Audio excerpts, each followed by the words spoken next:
लडाख आपल्या आगळ्या वेगळ्या सौंदर्याने निसर्गप्रेमींना साथ घालणारा, साहसवीरांना आव्हान देणारा, आपली स्वतःची संस्कृती जपणारा एक विलक्षण प्रदेश. 2009 मध्ये जगातील सर्वात उंच खडतर रस्त्यावर मोटरसायकलने जायचे आव्हान पूर्ण केले आणि एक नवीन स्वप्न दिसायला लागले. 12-15 हजार फुटावर विरळ हवामानात आम्हाला थोडे सामानासह गाडी स्टँडला लावणे, थोडेफार चालणे या गोष्टी करताना धाप लागत होती. तिथे या सायकल स्वाराला बघून आश्चर्यच वाटले आणि मनाने एक आव्हान स्वीकारले. 50 नंतर हाच प्रदेश सायकलने पादाक्रांत करायचे ठरवले. एक एक करत 5 जणांची टीम जमा झाली आणि सर्वांनी बघितले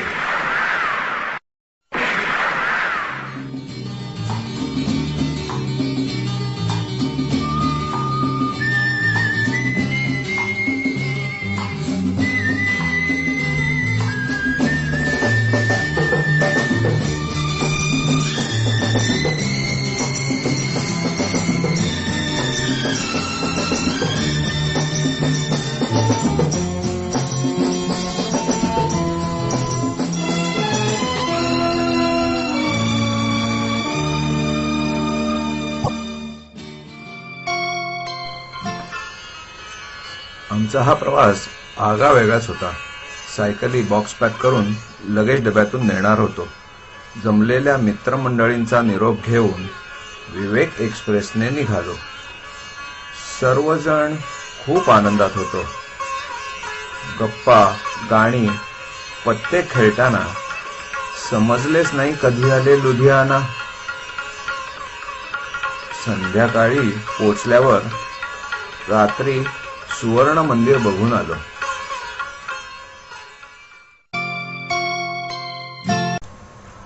दुसऱ्या दिवशी सकाळी ओपन टेम्पोतून मनालीला निघालो.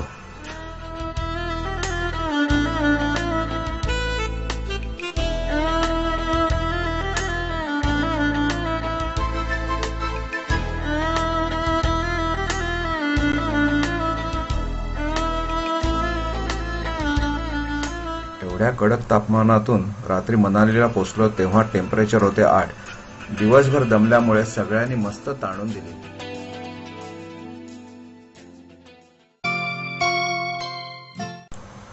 सकाळी उठल्यावर कॅम्पसाईटचा नजारा बघून सर्वजण खुश झालो. सभोवताल दिसणारी हिमच्छादित शिखरे, उंच उंच झाडे, बाजूने खळाळून वाहणारी नदी. थोड्या गप्पा गोष्टी केल्यावर कामाला लागलो. सायकली असेंबल केल्या. त्या ठाकठीक आहेत की नाही हे बघण्यासाठी आवश्यक ते सामान आणण्यासाठी मनाली मार्केटपर्यंत राईड केली.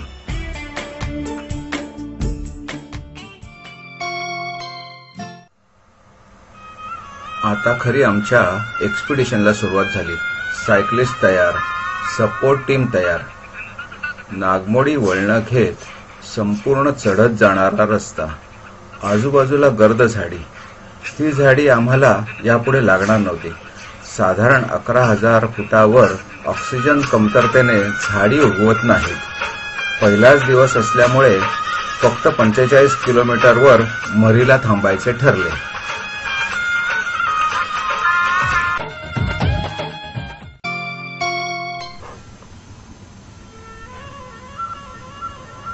आज आमचा परीक्षेचाच दिवस होता. कालच रोहतांगच्या अलीकडे लँडस्लाइड झाले होते म्हणून रस्ता बंद होता.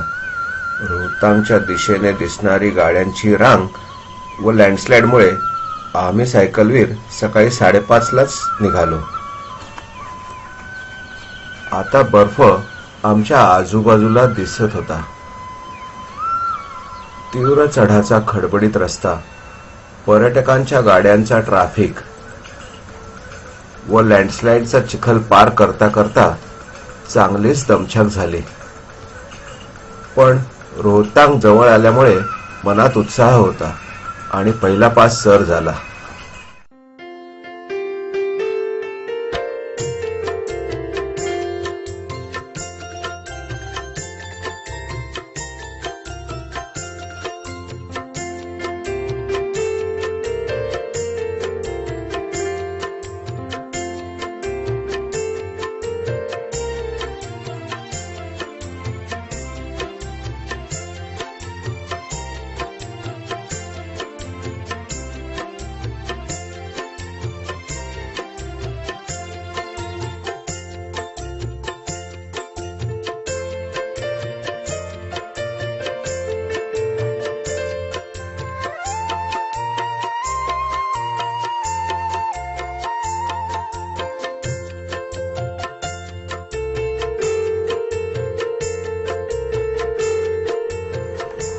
लागला या गावातील हॉटेलचे लोकेशन खूपच छान होते.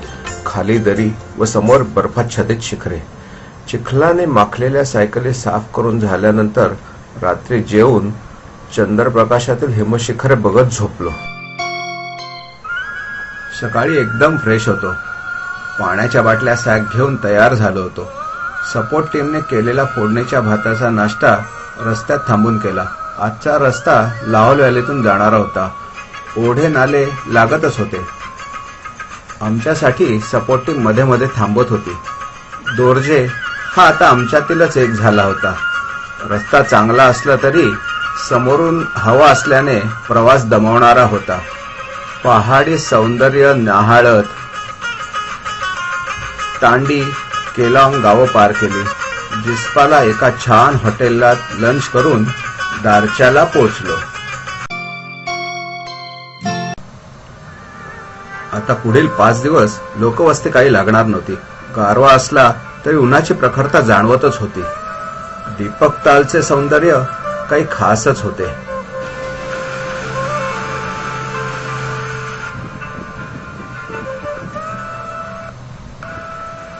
हे 5 दिवस लडाखी लोकांनी केलेली पर्यटकांसाठी नाममात्र किमतीतील तंबूची व्यवस्था आणि या भागातील मिलिटरी हाच काय तो आता आधार होता.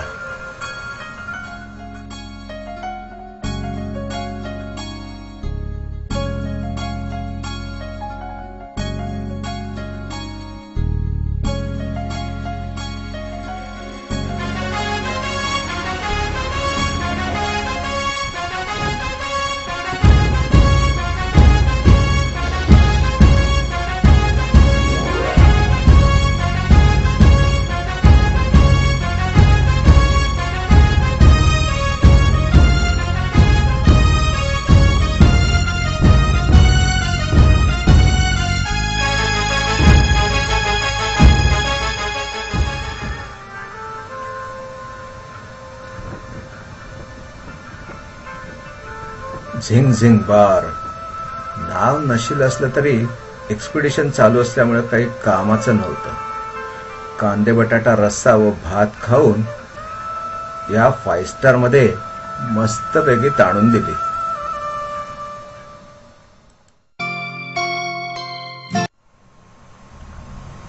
रोजच आमच्या मनाची व शरीराची परीक्षा घेणारा दिवस यायचा. पण आजचा दिवस खूपच थ्रिलिंग जाणारा होता.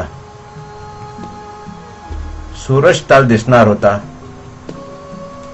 त्यानंतर सर्वात सुंदर बार्लाच्या पास लागणार होता.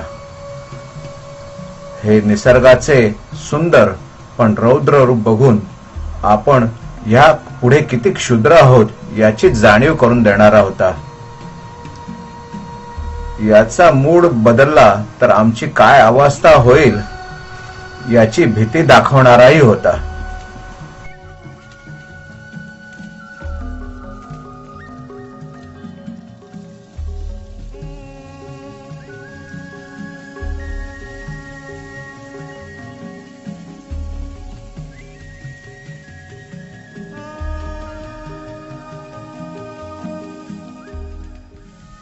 हा सूरज ताल आहे.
हाथ भी छोड़ के चला यार, दोनों हाथ छोड़ के चला।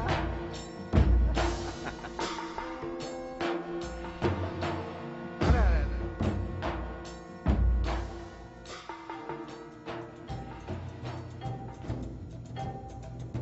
बार्लाच्या पास क्रॉस करून आम्ही आता निघालो. बायसिकल टीम,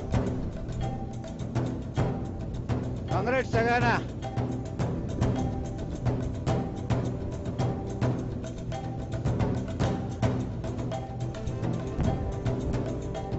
गिरीश महाजन आहे.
वाव, काय मजा आली.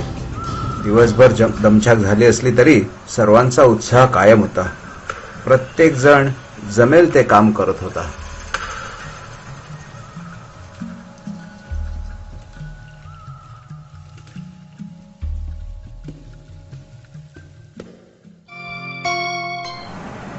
आज खूप थंडी होती तरी सकाळी 5:30लाच निघालो. आजचा दिवस पण कठीण होता. 21 गाटा लूप्स, नकीला व लाचलांगला पास पार करून पांग कसेही करून गाठायचे होते, कारण मध्ये कुठेच आसरा नव्हता.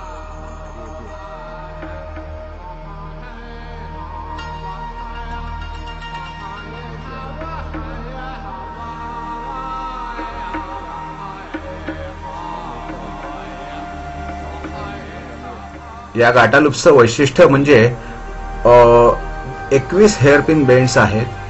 फार थोड्या स्पॅन मध्ये जवळजवळ तुम्ही 750 फूट वरती जातात. त्यामुळे मध्ये जे ब्रीदिंग स्पेस मिळतो तो फार कमी मिळत असल्यामुळे इथे जरा दमछाक जास्त होतो. हे गाटालूप क्रॉस करत होतो तेव्हा नेमके 5-6 जणांची टीम बुलेटवरनं आली. त्या बुलेटचा आवाज त्या व्हॅलीमध्ये इतका छान घुमत होता, खूप छान वाटत होतं. ते जेव्हा आमच्या बाजूने जात होते तेव्हा नुसते ते हात वरती करायचे, पण तेव्हा एक हात वरती केल्यानंतर तो एक आम्हाला सिग्नल मिळायचा की त्यामुळे जी स्फूर्ती मिळायची, त्यामुळे खूप छान वाटायचं.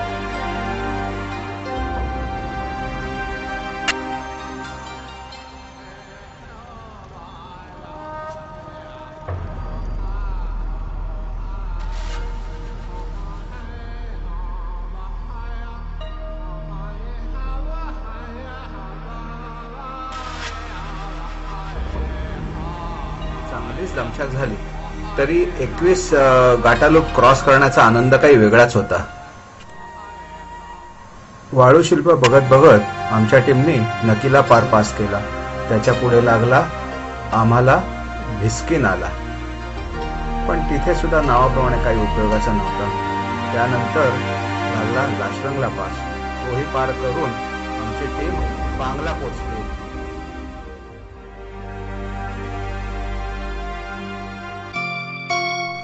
सायकलिंगला सुरुवात करून 6 दिवस झाले होते. त्यामुळे पांगला राहायचा का असा विचार एक टीमचा चालला होता. पण तिथे राहण्यासारखी जागा नसल्यामुळे नंतर ठरलं की आता मुक्काम करायचा तो लेहलाच. आज मोरे प्लेन लागणार. 14,600 फुटावरील विस्तीर्ण पठार पार करून टीमने डेब्रिंगला मुक्काम केला.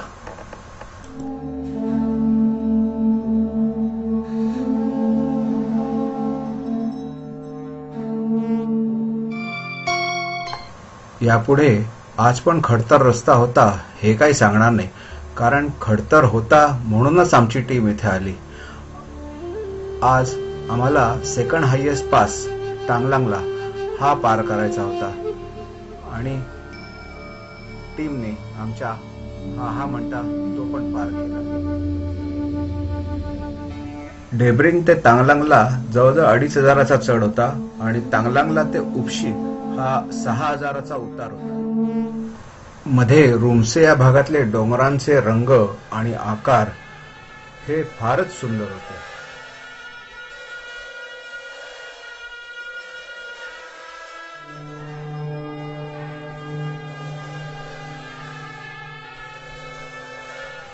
लेह जवळ आले. म्हणता म्हणता 9 दिवसात आमची टीम लेहला पोहोचली.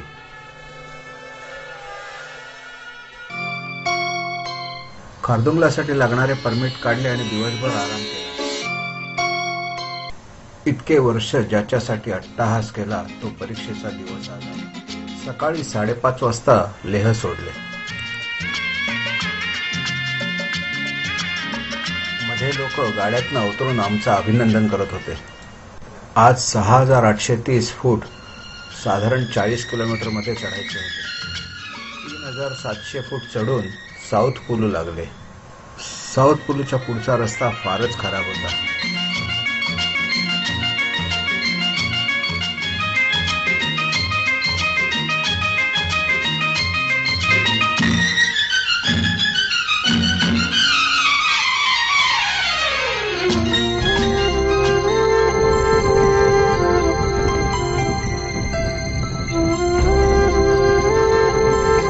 त्याने सिग्नलने दिलेला सॅल्यूट मनोमन स्वीकारला आणि पायडल मारायला जरा हुरूपच आला.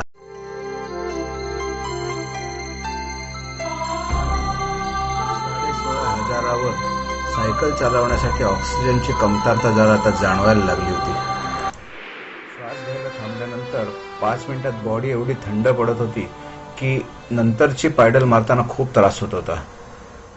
मजल दरमजल करत ध्येयाच्या जवळ जात होतो.